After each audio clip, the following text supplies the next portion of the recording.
Travis, I feel like with no preseason, we thought you all would be a little bit rusty, but you rattle off 31 unanswered. How do you avoid some of that rust? Well, I mean, this is a very it's a group that's been together for a while now, and we know, especially on the offensive side, we know the intentions of the play caller. You know, that's the biggest thing, is understanding what Coach Reed and Coach Bieniemy are dialing up for us, so that we can paint a picture for Patrick and execute the plays, man. And I mean, you saw that today. It felt like we were in sync just about the whole game. Let's go to Harold Kuntz. Go ahead, Harold. Travis, I'll ask you about the moment before the game where you guys held hands at a sign of unity at the goal line, and then obviously with the Texans. What were the discussions you guys – did you have any discussions with the Texans before that? And what was the final analysis of, how you feel it all went?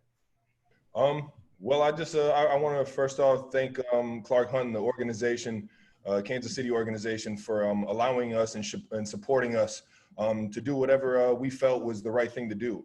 And as a staff, as us in Kansas City, we came and we told everybody that we had the support from everybody to do exactly what you felt was the right thing to do, whether you wanted to kneel for the anthem, stay in the locker room. And that was kind of that was communicated with the Houston Texans, and that we fully respect what the Houston Texans did. And that's why when it came out for the moment of silence, we all locked arms for that moment as well. So let's go to Nate Taylor. Go ahead, Nate. Hey, Travis, good to see you, man. First game with fans in the building in a pandemic. Just what was it like to play in the environment, and what do you think of how Chiefs fans handled the situation, given they had 2 practices to sort of ramp up for this? Man, we were rocking, man. We were out there rocking. I don't know if you heard the first third down for the Texans, man, but they couldn't even communicate out there. We only had 20% of the stadium filled up, man. It was awesome. I can't thank Kansas City enough and Chiefs Kingdom enough for coming out and showing out like they did, man. We felt your presence today. Let's go to Cody Tapp. Go ahead, Cody. I wanted to ask you, Travis, just from a balance perspective, you guys were a little more run heavy today, but when you watch what you guys did offensively today, that gives you a sense of your guys' ability to just kind of use whoever's available that day on offense as far as what the defense gives you? Yeah, I mean, we just trust whatever Coach Reed is dialing up. Him and Coach Bieniemy, Coach Heck, our run game coordinator. All these guys are doing an unbelievable job of preparing us and scheming up the defenses, and they've been doing it for such a long time that we just go out there and we trust whatever they're dialing up, and whoever's job it is to make a play, we're making it for them. Let's go to Len Jennings. Go ahead, Len. Hey, Travis, congratulations on the win. What have you seen from Clyde Edwards-Helaire in practice and in camp that maybe translated into the game, that maybe, there's been so much hype about him coming into the season, and he really put on a show today? Yeah, I mean, the biggest thing in training camp is you don't always get to see the hitting aspect, whether a guy is easy to tackle or whether he's brought down easy. And that was shown today, man. I mean, he is a tough son of a buck. For how tall he is, man, he's got the strength of somebody my size, man. He runs the ball like no one I've ever seen at that size, and it's fun to play with, man. It's infectious when you see him out there playing his tail off and running his tail off. You want to go out there and block for him and make plays for him as well. We've got time for a couple more guys. Let's go Darren and then Pete. Go ahead, Darren. Travis, I see you got the whole Taco Thursday thing going right now, man, with the Color Me Bad Luck.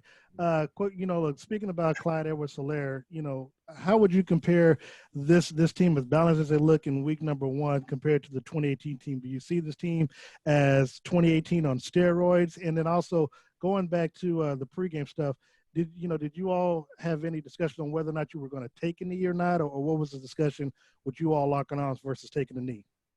I'll answer that one first. I think we had a few player meetings and let everybody know that that we had their back. You can go ahead and whatever you feel is the right decision in your heart, you have your brother's back and you have your brother's support on this team. And we made sure that everybody was comfortable in that area and that they weren't going to get backlash from anybody on this team for doing that.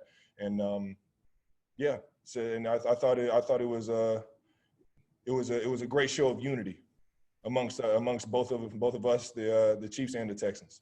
Right, and the first question that I had for you was about this offense versus 2018. Do you see this as a much more balanced, like Clyde Allaire being a Kareem Hunt on steroids with this offense, with all the starters returning? Do you all see to where, look, you only scored 34 points, but it was a quiet 34, but you could easily have scored more points. Do you see how this team could be more dynamic this year, second time around?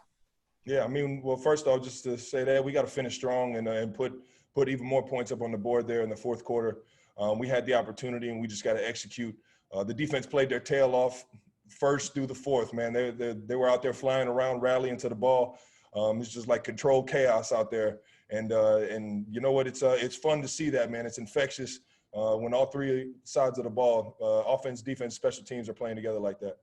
But I personally think that this offense has its own unique ability to do something special.